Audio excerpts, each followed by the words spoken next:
Hey guys! Today, gagawa tayo ng ginisang alukbati. So, ingredients natin for ginisang alukbati.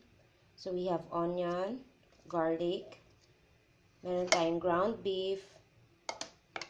So, 1/4 lang ng ground beef. Then, meron tayo ditong alukbati beef. So, first natin, pagkatapos natin i-chop yung ating onion, igisa natin sila, yung onion and garlic. So, here we go. So, ito na yan. Ginisa na natin. After natin ginisa yung garlic and onion, isunod naman natin yung ground beef natin.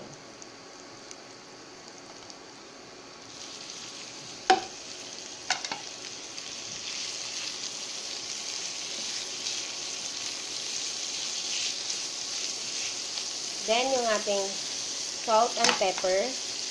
So, ihanda na natin yung salt and pepper natin.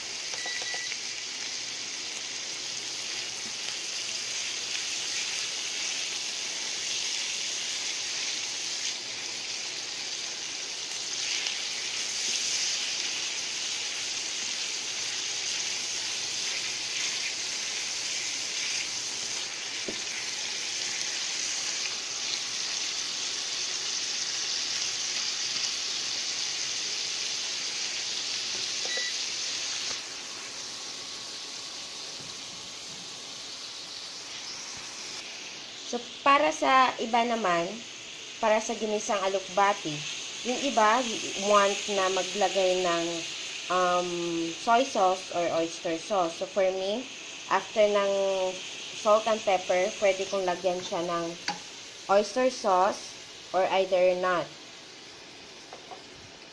So, pwedeng lagyan ng oyster sauce or hindi. So, it's an option. Ilagyan na natin ng pepper. So, black pepper lang siya. Then, salt.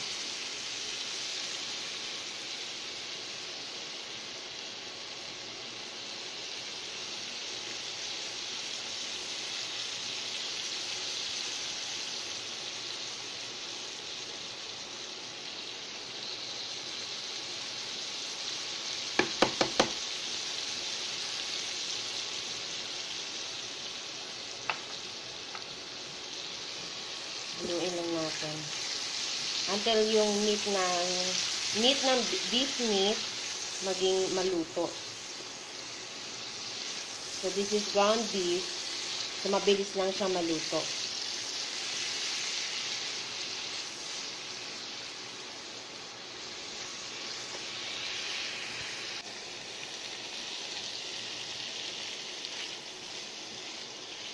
Okay, stir-fried na yung beef natin. Pwede na natin lagyan siya ng alukbati.